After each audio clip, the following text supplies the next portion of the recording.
इस वचन के द्वारा हम सबसे पहले ये अच्छी तरह जान लें कि ये सृष्टि कुछ भी नहीं था, शून्य भी नहीं था, क्योंकि परमेश्वर यहाँ पर खुद बोल रहा है आदि में परमेश्वर। आदि का मतलब शुरू से, जब से सृष्टि का निर्माण हुआ है केवल परमेश्वर था।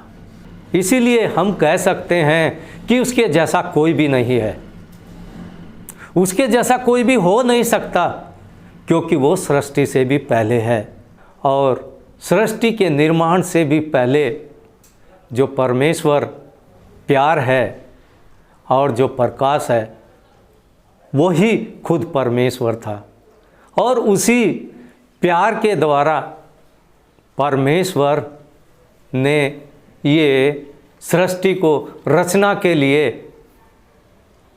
एक योजना बनाई। उसको क्या ज़रूरत थी योजना बनाने की?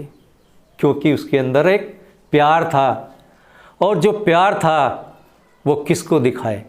क्योंकि उस समय केवल आदि में परमेश्वर ही था, लेकिन जो प्यार था वो इतना कड़बड़ाया परमेश्वर के अंदर कि मैं किसको प्रकट करूं अपना प्यार। कोई तो चाहिए, किसी से सब बात करेगा, किसी के ऊपर तो प्रकट करेगा, कुछ तो चाहिए उसको। इसीलिए परमेश्वर ने एक योजना बनाई कि मैं इस प्यार को जिसके सामने प्रकट करूँगा, उसने एक मनुष्य की योजना बनाई। लेकिन उसके प्यार को हम अब इसी से देखेंगे कि सबसे पहले उसने मनुष्य की योजना बनाई, नहीं तो उसको कुछ भी बनाने की ज़रूरत नहीं थी। परमेश्वर ने मनुष्य से इतना प्यार किया है कि उससे पहले जो उसको ज़रूरी चीज़ें लगने वाली है, जो उसको वो प्यार दिखाने वाला है, उन चीज़ों का निर्माण किया। पानी, जल, पृथ्वी, पेड़ पौधे, जानवर, ये सब परमेश्वर ने उससे पहले बनाया। इसी से हम ये जान सकते हैं कि जैसे धरती के माता पिता अपना बच्चा जब गर्भ में ठहरता है उससे ही पहले उसकी एक योजना बनाते हैं, मेरा बच्चा ऐसा होना चाहिए, मेरे बच्चे के लिए मैं ये करूँगा, मेरा बच्चा इस स्कूल में पढ़ेगा, मैं अपने बच्चे के लिए ऐसा एक घर बनाऊँगा। जब धरती का पिता एक ऐसी योजना बनाता है तो वो तो सारी दुनिया का पिता है। वो कैसी योजना बनाई होगी उसने, वो हमारी समझ से बहुत दूर की बात है। परमेश्वर ने सब कुछ, हर चीज़ बनाया। हर चीज़ बनाने के बाद जब उसको ये लगा कि हाँ मैंने उस मनुष्य के लिए सब कुछ बना दिया है, फिर उसने मनुष्य का निर्माण किया। उसके बावजूद भी आप इतना बनाने के बाद भी परमेश्वर का प्यार और हम गहराई से देखेंगे। परमेश्वर का वचन कहता है कि स्वर्ग उसका सिंहासन है और पृथ्वी उसके पैरों की चौकी है। वो इतना विशाल काय है कि वो जब खड़ा होता है तो धरती से स्वर्ग तक उसका विस्तार होता है। और एक मनुष्य जब किसी के सामने अपने आप को छोटा करता है तो वो झुकता है, यानी कि सामने वाले का सम्मान करता है। लेकिन परमेश्वर ने ये सम्मान करने का तरीका अपनी मनुष्य को बनाने से पहले ही दिखाया है। क्यों? कि परमेश्वर को कोई झुका नहीं सकता, क्योंकि उसके जैसा कोई है ही नहीं है। परमेश्वर अपने सिंहासन से खड़ा होकर धरती पर झुकता है और झुककर मिट्टी को उठाता है, क्योंकि मिट्टी धरती पर ही है। मिट्टी को उठाता है। अब हम इसी से समझेंगे कि परमेश्वर मनुष्य को बनाने से पहले अपने प्यार को ऐसे दिखाता है कि वो झुक जाता है और मिट्टी उठाकर उसको बनाता है। हम ये भी देखेंगे कि जो भी संसार में है हम छू सकते, देख सकते, महसूस कर सकते, वो सब परमेश्वर ने अपने शब्द के द्वारा बनाया है। लेकिन मनुष्य को शब्द के द्वारा नहीं, अपने हाथों से जो उसने कल्पना की थी, जो उसने एक योजना बनाई थी, उस डिजाइन के अनुसार उस मिट्टी को बनाया और उसमें अपने जो जीवन है वो जीवन की सांस उसके नथनों में फूंका और वो एक मनुष्य बन गया। जब मनुष्य बन गया तो परमेश्वर उससे बात करता था, आता जाता था, लेकिन जाने के बाद परमेश्वर को फिर ये ख्याल आया कि जब मैं आ जाता हूँ तो वो अकेला है, वो किससे बात करेगा। फिर प्यार परमेश्वर का देखिए आप, फिर वो आदम के पास आता और उसको नींद में सुलाकर उसकी एक पसली निकालता है और उससे स्त्री को बनाता है, तभी मनुष्य पूरा होता है, उसके बिना वो अधूरा है। और जो प्यार आदम के ऊपर फिर दिखाया परमेश्वर ने, वो प्यार स्त्री है। जो स्त्री है उसके अंदर एक प्यार ऐसा कूट कर भरा हुआ है कि जिसकी हम कल्पना नहीं कर सकते। वो इतनी कोमल होता है, उसका हृदय कि बहुत ही कोमल होता है, और उसी के द्वारा ही हम प्यार को आगे लेकर चले हैं।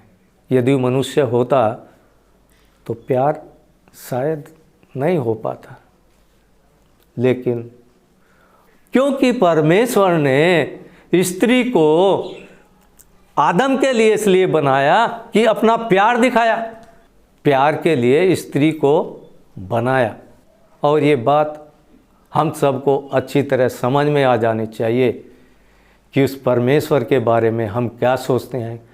चाहे हमको बचपन से हम प्रभु को जानते हैं या हैं, हमने बपतिस्म लिया है या नहीं लिया है, यदि हम परमेश्वर के इसके प्यार को नहीं जाने तो हम कुछ भी नहीं जाने।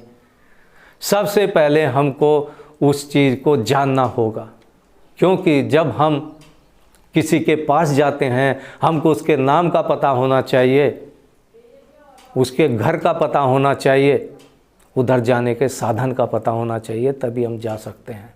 हम परमेश्वर के पास तभी जा सकते हैं जब हमको उसके गुणों का और उसके रास्ते का पता हो, और परमेश्वर भी हमारे पास तभी आ सकता है जब हमारा और उसका रिलेशन हो।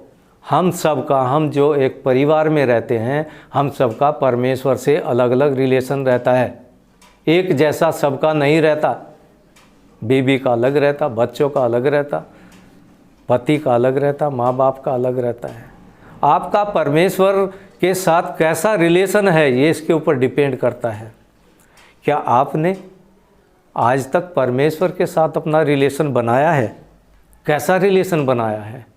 क्या हम उस प्यार में चल रहे हैं जो परमेश्वर ने बनाया, या जो उस प्यार के विरुद्ध स्वर्ग में खड़ा हुआ था, या हम उसके अनुसार चल रहे हैं?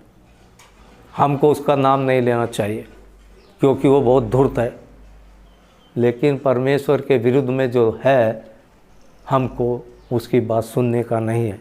हमको सबसे पहले परमेश्वर के बारे में जानने का, वो कैसा है, वो कितना भला है। परमेश्वर खुद कहता है कि मेरे को चक्कर देखो मैं कितना भला हूँ, फिर मेरे ऊपर विश्वास करो। धरती के लोग भी नहीं बोलते ऐसे, लेकिन परमेश्वर बोलता है। क्या हमने परमेश्वर के उस स्वाद को चखा है जिस स्वाद की बात परमेश्वर कर रहा है? यदि नहीं चखा है तो बच्चों, आज से चखने की एक उम्मीद रखो। परमेश्वर वो सब फल आपको देगा, जो पवित्र आत्मा के फल हैं वो सब आपको देगा परमेश्वर। आप इच्छा रखिए, आप उस प्यार की, परमेश्वर के उस प्यार की सम्मान करिए। मतलब हम मसीह कब कहलाएंगे? जब हम जो मसीहा बना है उसके जैसे काम करेंगे। इधर परमेश्वर यही बोल रहा है कि तुम जैसे यीशु मसीह इस दुनिया में जब आए और स्वर्ग गए, वो जिस काम के लिए आए थे वो करके गए। तो क्या हमने कभी सोचा है कि हम इस दुनिया में क्यों आए हैं? हम इस दुनिया में एक यात्री के समान हैं, हम एक दौड़ में हैं। इसलिए हम मसीह लोगों को, हम विश्वासु लोगों को इस दुनिया की अभिलाषाओं में नहीं डूबना है। हम उस प्यार में डूबना है जो परमेश्वर ने दिखाया है, क्योंकि यदि हम दुनिया की अभिलाषाओं में डूब गए तो हम जो यह आत्मा युद्ध करती है हम उससे युद्ध नहीं कर पाएंगे। हमको जो परमेश्वर ने हमको आत्मा दी है और उसका वचन दिया है, हमको उसमें चलने का है। हम उस आत्मा से लड़ने से तभी तक बचे रहेंगे जब हम पवित्र आत्मा की अगुवाई में चलेंगे। हम जब चलते हैं, ये बात अच्छी तरह अपने दिमाग में बिठा लेना कि हम एक किताब हैं, हम एक पुस्तक हैं। क्या हम वो पुस्तक हैं जो ये है, जो इसके अंदर परमेश्वर ने अपने दासों के द्वारा प्रकट किया है? क्या वो हमारे जीवन में है? जब दुनिया के लोग, यहाँ पर परमेश्वर अन्य जाति और विश्वास मसीह दोनों के बारे में बात कर रहा है। जब अन्य जाति लोग चलते बैठते उठते किधर जाते हैं तो लोग उन पर जो उनका बाहरी स्वरूप है उस पर ही ध्यान देते हैं। इसने कैसा कपड़ा पहना है, कैसे बात कर रहा है, कैसा दिख रहा है, सोना चांदी है इसके पास। लेकिन हम विश्वासु यीशु मसीह के बच्चे जब हम चलते हैं तो उनको हम एक किताब की तरह दिखाई देते हैं। वो हमको पढ़ते हैं, हमको पढ़ते हैं। वो मालूम है हमको क्यों पढ़ते हैं? इसलिए पढ़ते हैं कि क्या हम नाम ही लेकर चल रहे हैं क्या परमेश्वर का, उस मसीह का? हमारी हर बोल के शब्द पर, हमारे हल चलने के ढंग पर, रहने के, हम लोगों के साथ कैसा बर्ताव करते हैं, उस पर उनका बरोबर ध्यान रहता है। इसलिए हमको ये हमेशा ध्यान रखने का कि लोग हमको पढ़ते हैं और हमको पढ़कर फिर वो एक निर्णय निकालते हैं। यदि हमारा चाल चलन परमेश्वर के वचन के जैसा नहीं है तो हमारे परमेश्वर को दूसरी बात करते हैं। लेकिन यदि हमारा चाल चलन परमेश्वर के वचन के अनुसार है तो वो लोग कहते हैं कि ये क्रिस्त के जैसा है। हम क्रिस्त के जैसे खुद नहीं बन सकते, परमेश्वर की कृपा और अनुग्रह चाहिए हमको, उसके द्वारा ही हम बनते हैं। क्या आपने कभी देखा है? मैंने देखा है। एक बार आज से करीब 11-12 साल पहले जब मैं बैंक में गया तो बैंक में बहुत लंबा लाइन लगा था एक, और मेरे से आगे 2 लड़के थे। वो दोनों आपस में लड़ गए, मेरा नंबर पहले है, मेरा नंबर पहले है। लोग उनको देखते रहे। मैं उनको बोला, जबकि मैं उन दोनों के बीच में था, पिछले वाला आगे चला गया। मैं उसको बोला, बेटे मैं बाद में जाता, आप जाइए पहले। और इस बात को जो कैशियर है ना वहाँ का, वो देख रहा था और वो मेरे को जानता था कि मैं मसीह हूँ। उसने खड़ा होकर सीट से उनको बोला, अरे तुम जवान हो, उसका उम्र तुम्हारे से ज़्यादा है, सीखो ना कुछ। जबकि मैंने ऐसा कुछ भी नहीं किया उधर, मैंने कोई वजन भी नहीं उठाया, मेरा कोई नुकसान भी नहीं हो रहा था। लेकिन परमेश्वर ने हमको क्या सिखाया? प्यार करो लोगों से। मैंने उस प्यार के अधीन ही उसको बेटा कहकर बोला और वो दोनों समझ गए। तो हमको ये ध्यान रखने का हमेशा कि लोग हमको पढ़ते हैं।